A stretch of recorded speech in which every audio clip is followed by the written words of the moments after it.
Olá, bem-vindos à nossa última conversa aqui sobre o Código de Mineração. Hoje a ideia é juntar as pontas soltas, né? Falar da história do garimpo, como é que a lei lá de 1967 ainda pega no dia a dia do trabalho. Isso. E por que se fala tanto que ela precisa, assim, urgente ser atualizada para a realidade de hoje, de quem vive disso? É isso aí. Vamos dar uma olhada em como a legislação caminhou, sabe? Desde a época colonial, a passagem importante do trabalho que era mais sozinho para o cooperativismo. Uhum, E nós, né, os problemas que essa legislação antiga acaba criando hoje. Principalmente, assim, a questão da informalidade e também o choque com a tecnologia que se usa hoje em dia. certo. Para a gente pegar bem o fio da meada, vamos dar um pulinho lá atrás, né?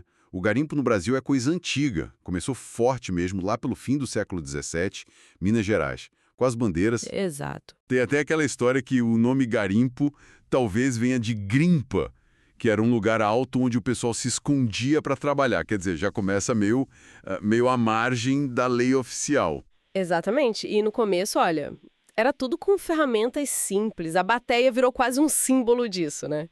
Sim, clássica. Aí, quando veio o Código de Mineração de 1967, o Decreto-Lei 227, ele foi pensado muito nesse cenário.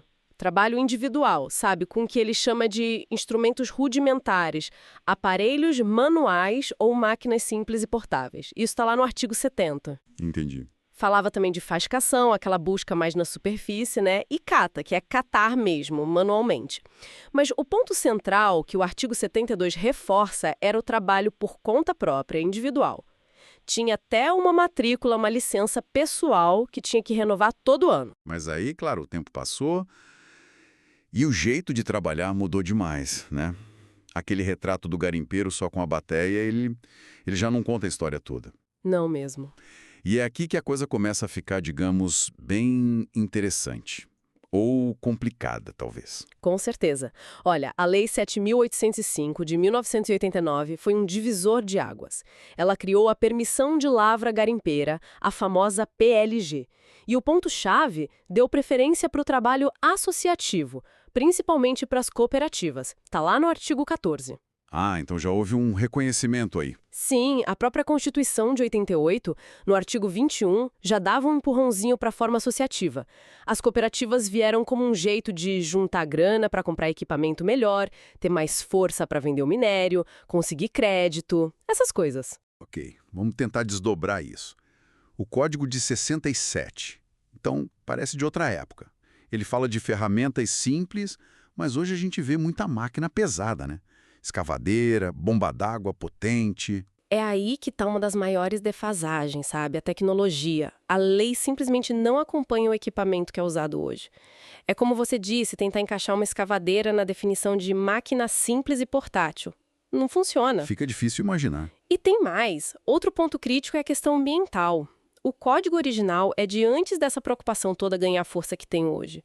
Então, faltam regras claras ali sobre como recuperar as áreas depois, sobre o uso de mercúrio, por exemplo. E também não trata direito das relações de trabalho que existem hoje, né? Que vão além daquela figura do garimpeiro sozinho. E segurança, saúde do trabalhador, fica tudo meio preso naquela ideia do trabalho individual. E o que acontece na prática com tudo isso? Essa lei antiga acaba ajudando ou atrapalhando? Olha, a realidade mostra que ela mais atrapalha. Essa defasagem toda contribui e muito para a alta ilegalidade no setor. Tem dados da Agência Nacional de Mineração, a ANM, que são, assim, preocupantes. Que dados são esses? Estimam que só uns 9,5% dos garimpos de ouro no Brasil sejam legais. Só isso. Nossa, é muito pouco. É baixíssimo. E por quê? A burocracia para conseguir a licença é enorme, é cara, e envolve um monte de órgão diferente. ANM, IBAMA, órgão ambiental do Estado. É um caminho muito difícil, muita gente acaba ficando pelo caminho ou nem tenta. Imagino. Então isso gera um monte de desafio para quem está lá na ponta, né? Dificuldade para se legalizar, uma pressão constante por causa do meio ambiente, conflito por terra, ainda mais perto de área indígena ou de conservação. E exatamente por isso que é tão urgente modernizar essa lei. A gente precisa de definições que, sabe, reconheçam os diferentes tamanhos e tecnologias de garimpo que existem hoje. Que enxergue a realidade. Isso, e que integre de vez as questões ambientais, com regras claras para licenciar, para recuperar a área depois, e precisa fortalecer as cooperativas, simplificar a vida delas, dar apoio de verdade, tipo crédito, assistência técnica. Faz sentido. E um ponto fundamental: criar proteção social e trabalhista, segurança no trabalho, direito à previdência, coisas básicas. Parece um caminho para ter regras que funcionem melhor na prática, né? Que apoiem a organização dos próprios garimpeiros e sejam mais justas, mais sustentáveis para todo mundo. Exatamente. Um modelo de regulação que funcione, que consiga articular a parte mineral, a ambiental e a social, que reconheça o garimpeiro como um trabalhador importante, que valorize a contribuição dele, mas dentro de regras claras e atuais. Bom, chegamos ao fim dessa nossa exploração do Código de Mineração. Acho que ficou bem claro que muita coisa mudou desde 1967 e que a lei precisa encontrar esse novo caminho, né? Sem dúvida.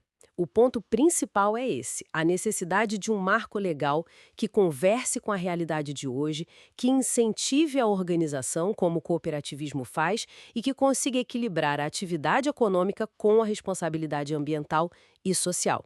É um desafio grande, mas necessário. E para a gente terminar, fica aqui uma provocação para pensar. Como será que os próprios garimpeiros e as suas cooperativas podem se organizar melhor para participar ativamente da construção dessa nova legislação? Para garantir que ela realmente atenda às suas necessidades e à realidade tão complexa do setor.